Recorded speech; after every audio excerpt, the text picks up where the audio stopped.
صلی علی محمد وعلی آل محمد وبارک وسلم وصلی علیہ اما بعد فاعوذ باللہ من الشیطان الرجیم بسم اللہ الرحمن الرحیم ان اعبدوا اللہ ما لکم من الہ غیرہ افلا تتقون صدق اللہ العظیم۔ اللہ تعالیٰ نے انبیاء علیہ السلام کی بعثت کا جو مقصد بیان فرمایا ہے وہ یہی ہے، تمام انبیاء علیہ السلام نے اپنی قوم کو ایک اللہ کی طرف دعوت دی، ایک اللہ کی طرف بلایا اور اپنی قوم کو یہی فرمایا، اے میری قوم اس اللہ کی عبادت کرو، اس کے علاوہ تمہارا کوئی الہ نہیں ہے، اس کے علاوہ تمہارا کوئی مشکل کشا نہیں ہے، اس کے علاوہ تمہارا کوئی حاجت روا نہیں ہے، اس کے علاوہ تمہارا کوئی بگڑی بنانے والا نہیں ہے۔ تمام انبیاء علیہ السلام کی دعوت کا جو بنیادی نقطہ تھا وہ یہی تھا، ان اعبدوا اللہ، کہ صرف اور صرف اللہ کی عبادت کرو۔ کس کی عبادت؟ اللہ کی عبادت کرو۔ حضرت نوح علیہ السلام نے اپنی قوم کو بلایا، اللہ کی طرف بلایا، 950 سال تک انہوں نے اللہ کی طرف دعوت دی، لیکن چند لوگ ایمان لے کر آئے۔ حضرت نوح علیہ السلام نے اللہ کے حکم سے کشتی کو تیار کیا۔ قوم مذاق کرتی ہے کہ پانی ہے نہیں اور کشتی کہاں چلاؤ گے؟ تو اللہ تعالیٰ نے جب اس قوم کے اوپر، اس قوم کی طرف اپنا عذاب بھیجا، ایسا عذاب کہ ہر طرف اللہ نے پانی ہی پانی کر دیا، پانی پانی کر دیا۔ جب اللہ کی طرف سے یہ عذاب نازل ہوا تو حضرت نوح علیہ السلام جن کا ذکر بار بار 12ویں پارے میں بھی آیا، ہم نے سورہ ہود میں پڑھا اور سورہ شعراء میں بھی ان کا تذکرہ ہوا انبیاء علیہ السلام کا۔ تو آج ہم سابقہ امتوں کے یہ واقعات اور حالات جانتے ہیں کہ اللہ تعالیٰ نے کیسے نبیوں کی قوم پر اپنا عذاب نازل کیا۔ حضرت نوح علیہ السلام اپنے بیٹے کو سمجھا رہی ہیں، اے میرے بیٹا پانی پانی ہو گیا ہے، آ جاؤ ہمارے ساتھ کشتی میں سوار ہو جاؤ، اللہ کا حکم ہے، آج وہی بچے گا جس پر میرا اللہ رحم فرمائے گا۔ تو حضرت نوح علیہ السلام کا بیٹا کہنے لگا، ابو جی نہیں، میں آپ کے ساتھ نہیں جاؤں گا، سآوی الی جبل یعصمنی من الماء، میں پہاڑ کی چوٹی پر چڑھ جاؤں گا، میں پانی سے بچ جاؤں گا، مجھے پانی کچھ نہیں کہہ سکتا۔ حضرت نوح علیہ السلام نے بڑا سمجھایا، لیکن باپ کے کہنے کا کوئی اثر نہیں ہوا۔ باپ مانتا تھا، ذات سے پیار کیا لیکن بات سے پیار نہیں کیا۔ اسی طرح حضرت نوح علیہ السلام کی بیوی جو ہے وہ بھی ذات سے پیار کرتی تھی، خامد مانتی تھی، لیکن اللہ کا نبی، اللہ کا رسول تسلیم نہیں کرتی تھی۔ ذات سے پیار کیا لیکن بات سے پیار نہیں کیا۔ اللہ فرماتے ہیں جناب نوح علیہ السلام کی آنکھوں کے سامنے ایک پانی کی موج آتی ہے، پانی کی لہر آتی ہے، وَحَالَ بَيْنَهُمَا الْمَوْجُ فَكَانَ مِنَ الْمُغْرَقِينَ، باپ کی آنکھوں کے سامنے اللہ نے بیٹے کو غرق کر دیا، فَكَانَ مِنَ الْمُغْرَقِينَ۔ ترجمہ خود پڑھ لیجئے گا، اللہ کا قرآن ہے 12واں پارہ، فَكَانَ مِنَ الْمُغْرَقِينَ، یا اللہ میرا بیٹا، اللہ فرماتے ہیں میرے نوح یہ تیرا ہے ہی نہیں، یہ تیرے اہل میں سے نہیں ہے، کیوں؟ اس کے عمل اچھے نہیں، انہو عمل غیر صالح، اس کے عمل اچھے نہیں ہیں۔ وہ سلمان فارسی، وہ فارس کا رہنے والا، جب وہ دور دراز کا سفر کر کے آتا ہے، اللہ کے نبی صلی اللہ علیہ وسلم کی خدمت میں آتا ہے، وہ فارس کا رہنے والا، محبوب کبریا علیہ السلام کا پیار نصیب ہوتا ہے، نسبت نصیب ہوتی ہے۔ آپ فرماتے ہیں سلمان منا اہل البیت، سلمان میرے اہل بیت میں سے ہے، اور یہ فرمایا اس کے عمل اچھے نہیں ہیں، یہ تیرے اہل میں سے ہے ہی نہیں، انہو لیس من اہلک انہو عمل غیر صالح۔ اللہ نے باپ کی آنکھوں کے سامنے بیٹے کو غرق کر کے دنیا والوں کو بتا دیا، اور کائنات کے لوگوں اگر کامیاب ہونا چاہتے ہو، اگر بخشش چاہتے ہو تو اللہ کی توحید کو اپنانا پڑے گا۔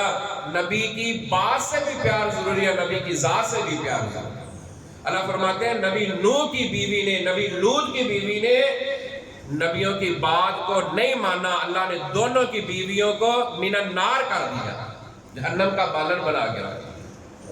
یہ قرآن ہے، سورہ تحریم میں اللہ نے نبی نوح علیہ السلام کی بیوی کا اور حضرت لوط علیہ السلام کی بیوی کا تذکرہ فرمایا۔ اسی طرح اللہ تعالیٰ نے حضرت لوط علیہ السلام کی قوم کا واقعہ بیان کیا، اپنی قوم کو بہت سمجھایا، بڑا سمجھایا، اور سب سے پہلی یہ دعوت ان اعبدوا اللہ، اللہ کی عبادت کرو، اس کے علاوہ تمہارا کوئی الہ نہیں ہے۔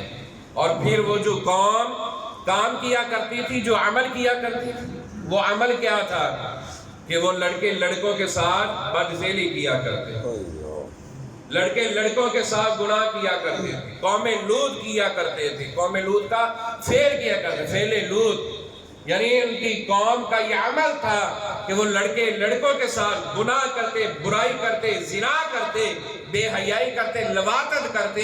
اللہ پاک نے اس قوم کی طرف ایسا عذاب نازل فرمایا، فرشتوں کو جب انسانی شکل میں اللہ نے آزمائش کے طور پر بھیجا، قوم جو ہے وہ بڑی خوش ہوئی، آج تو کام بن گیا۔ اللہ اکبر۔ حضرت ابراہیم علیہ السلام کے پاس پہلے آئے، پھر جناب لوط علیہ السلام کے پاس آئے، تو قوم نے جو ہے وہ خوشی کا اظہار کیا۔ اللہ فرماتے ہیں فَجَعَلْنَا عَالِيَهَا سَافِلَهَا وَأَمْطَرْنَا عَلَيْهَا حِجَارَةً مِّن سِجِّيلٍ مَّنضُودٍ۔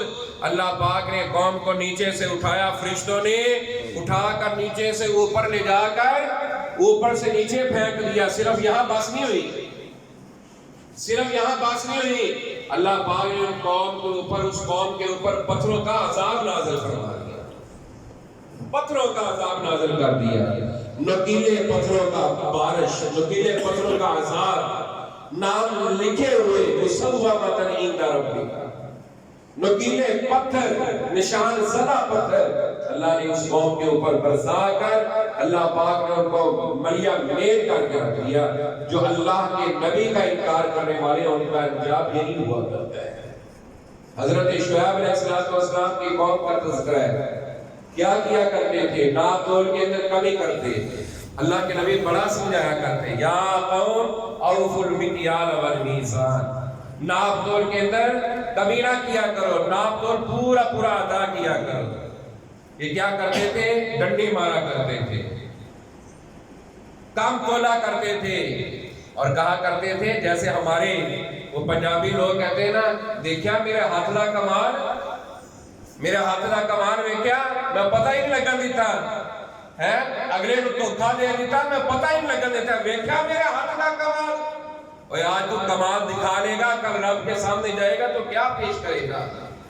رب کے سامنے یہ تیرے فرشتے، یہ کرامن کاتبین جو اللہ نے تیری طرف مقرر کیے ہیں، جو نگرانی کر رہے ہیں، جو لکھ رہے ہیں، جو تو لوگوں کے ساتھ کرتا ہے نا، وہ کیا کر لے گا لوگوں کے ساتھ، کیسا کیسا سلوک کر لے گا؟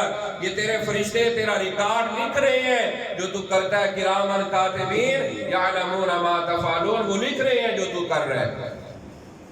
جناب لکھا جا رہا ہے، ہر کچھ لکھا جا رہا ہے، سب کچھ لکھا جا رہا ہے، جو تو کر رہا ہے تو اپنی زبان سے کر رہا ہے نا، میری زبان کا کمال دیکھو، کمال دکھا دیا جائے گا۔ ایک دن آنے والا ہے جس دن حساب کتاب ہوگا، دعا کرو اللہ اس قوم پہ رحم فرمائے، اللہ ہمیں بغیر حساب کے اپنی جنت کا داخلہ نصیب فرمائے۔ حساب دینا پڑ جائے نا، نوکر کو، ملازم کو، مالک کے سامنے بندہ پھنس جاتا ہے، حساب اتنا مشکل ہے۔ اللہ اکبر۔ جب اللہ نے حساب لے لیا تو کیا جواب؟ وہ قوم شعیب جو ناپ تول کے اندر کمی کیا کرتی تھی، اللہ نے اس قوم کے اوپر اپنا عذاب نازل کیا۔ کون سا ایسا جرم ہے جو اس قوم کے اندر نہیں ہے، جو اس امت محمدیہ کے اندر نہیں ہے؟ یہ تو اللہ کے نبی صلی اللہ علیہ وسلم کی دعا کی برکت ہے۔ آپ فرمایا کرتے اللہ میری قوم پر، میری امت پر اجتماعی عذاب نازل نہ کرنا، ورنہ کون سا ایسا جرم ہے، کون سا ایسا گناہ ہے جو آج اس امت محمدیہ کے اندر نہیں ہے۔ پہلے ایک گناہ ہوتا تھا قوموں کے اندر، اس ایک گناہ کی وجہ سے اللہ پوری قوم کو ملیا میر کر کے رکھ دیتا ہے، سوائے چند لوگ بچتے ہیں جن کو اللہ فرماتا ہے نبی اپنے ماننے والوں کو اپنے ساتھ لے کر راتوں رات نکل جاؤ یہاں سے، پیچھے بستی کے اوپر اللہ کی طرف سے عذاب نازل ہوگا۔ اور آج بھی وقت ہے، آج بھی موقع ہے، استغفار کر لیں، اپنے گناہوں کی معافی مانگ لیں۔ معافی کیسے مانگنی ہے؟ حضرت یونس علیہ السلام کی قوم کا واقعہ اللہ نے بیان فرمایا جب میرا عذاب آتا ہے تو پھر وہ واپس نہیں ٹلا کرتا، لیکن حضرت یونس علیہ السلام کی قوم پر آنے والا عذاب اللہ نے واپس بھیج دیا۔ کیسے؟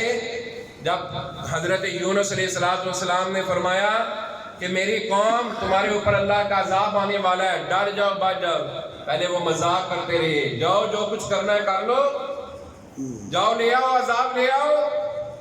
جب انہوں نے دیکھا عذاب کی کیفیت بن رہی ہے جیسے قوم عاد پر، قوم سمود پر وہ کیفیت نازل ہوئی تھی، جب ان کے لیے وہ کیفیت واضح ہونا شروع ہوئی، انہوں نے توبہ کا طریقہ اختیار کیا، اپنی عورتوں کو ساتھ لیا، اپنے بچوں کو ساتھ لیا، اپنے جانوروں کو ساتھ لیا، جانوروں کے بچوں کو ساتھ لیا، جنگل بیابان کے اندر چلے جاتے ہیں اور جا کر عورتیں الگ ہیں، مرد الگ ہیں، بچے الگ ہیں، جانور الگ ہیں، جانوروں کے بچے الگ ہیں، جانور بچے جو ہیں وہ بھوک کی وجہ سے رو رہے ہیں، اپنی آوازیں نکال رہے ہیں، ادھر معصوم بچے رو رہے ہیں، اپنی ماؤں کو دودھ کے لیے بلا رہے ہیں، کھانے کے لیے بلا رہے ہیں، ادھر مائیں الگ رو رہی ہیں، باپ الگ رو رہے ہیں، مرد الگ رو رہی ہیں اور عورتیں الگ رو رہی ہیں۔ اللہ کو ان کی توبہ کا انداز اتنا پیارا لگا، اللہ فرماتے ہیں میرا عذاب جو آنے والا ٹلا نہیں کرتا الا قوم یونس، لیکن یونس علیہ السلام کی قوم نے توبہ کا انداز اتنا پیارا اختیار کیا، یا اللہ غلطی ہو گئی، اللہ گناہ ہو گیا، اللہ تو معاف کرنے والا ہے، اللہ تیرے نبی کی ہم نے بات نہیں مانی، اللہ ہمیں معاف کر دے، اللہ اپنے عذاب سے پہلے معاف کر دے۔ اللہ فرماتے ہیں وما کان اللہ معذبہم وہم یستغفرون، جب قوم استغفار کرتی ہے اللہ ان کے اوپر عذاب نازل نہیں کرتا، یہ اللہ کا وعدہ ہے، یہ اللہ کا وعدہ ہے۔ اللہ نے وہ عذاب واپس بھیج دیا۔ آج بھی موقع ہے، ابھی وقت ہے، ابھی ٹائم ہے، ابھی سانسیں چل رہی ہیں، ابھی تیرے پاس میرے پاس مہلت ہے، ابھی وقت ہے، توبہ کر لو۔ جب یہ سانسیں ختم ہو گئیں، زندگی ایک سانس کا نام ہے، آ جائے سانس آ جائے تو زندگی، نہ آئے تو موت، زندگی ایک سانس کا نام ہے۔ میرے بھائی توبہ کر لے، ابھی بھی توبہ کا وقت موجود ہے۔ ابھی تو انتظار میں رہا، چلو اگلے سال روزے رکھیں گے، چلو اگلے سال معافی مانگیں گے، اور زندگی کسی کی نہیں بنی، اس نے کسی کے ساتھ وفا نہیں کی، بڑے آئے دنیا سے چلے گئے، رہنا میں نے بھی نہیں، رہنا آپ نے بھی نہیں ہے، وقت ہے توبہ کا، بھی توبہ کر لیں۔ اللہ سے دعا ہے اللہ تعالی ہمیں توبہ کی توفیق عطا فرمائے۔ سابقہ قوموں کے واقعات پڑھا کرو، سابقہ نبیوں کے قصے پڑھا کرو، اور پڑھ کر یہ صرف قصے کہانیاں نہیں ہیں، ان فی ذالک العبرہ، اللہ فرماتے ہیں اس میں تمہارے لیے عبرت ہے، نصیحت ہے، نصیحت حاصل کر لو، عقل والو اس سے نصیحت لے لو۔ اللہ سے دعا ہے اللہ تعالی ہمیں نیکی کی توفیق عطا فرمائے، اللہ تعالی ہمیں عقیدہ توحید نصیب فرمائے، نبی کی ذات اور نبی کی بات سے پیار نصیب فرمائے۔ وآخر دعوانا ان الحمد للہ رب العالمین۔